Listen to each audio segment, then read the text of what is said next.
കുറച്ച് മുരിങ്ങയില കിട്ടി. മുരിങ്ങയില താളിക്കാമെന്ന് വിചാരിച്ച് ഈരി വെച്ചതാണിത്.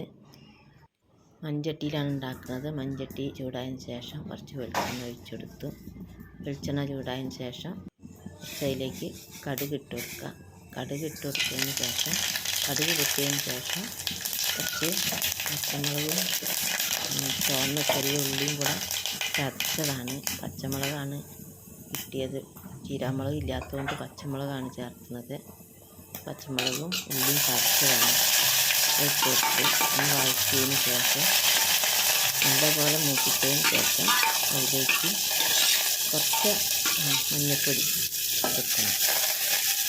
ഒന്ന് വഴറ്റിയതിന് ശേഷം മഞ്ഞൾപ്പൊടി ചേർത്ത് കൊടുത്ത് മഞ്ഞൾപ്പൊടി ഇട്ടതിന് ശേഷം ഒന്ന് ഇളക്കിയതിന് ശേഷം അതിലേക്ക് കുറച്ച് വെള്ളം ഒഴിച്ച് കൊടുക്കണം.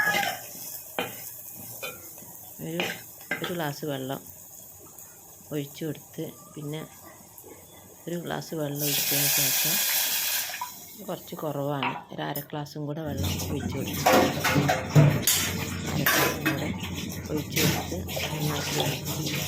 ആവശ്യത്തിനുള്ള ഈ വെള്ളത്തിലേക്ക് ആവശ്യമായ ഉപ്പിടണം. ഉപ്പിടുന്ന ഭാഗത്തിൽ ഇല്ല, കട്ടായിപ്പോയിന്. കുറച്ച് ഉപ്പും കൂടെ ഇതിലേക്ക് ചേർത്ത് കൊടുക്കണം. വെള്ളം തിളച്ചതിന് ശേഷം ഇവിടെ ഈരി വെച്ച മുരിങ്ങയില ഒന്ന് വെള്ളത്തിലിട്ട് കഴുകിയതിന് ശേഷം ഇതിലേക്ക് തിളച്ച വെള്ളത്തിലേക്ക് ഇട്ട് കൊടുക്കുക.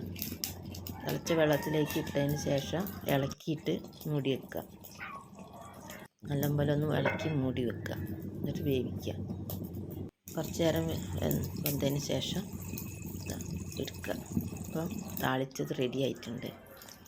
ഈ വീഡിയോ ഇഷ്ടപ്പെടുകയാണെങ്കിൽ നിങ്ങൾ ഇതുപോലെ ഒന്ന് ചെയ്ത് നോക്കണം. നല്ലൊരു ടേസ്റ്റുള്ള വിഭവമാണിത്.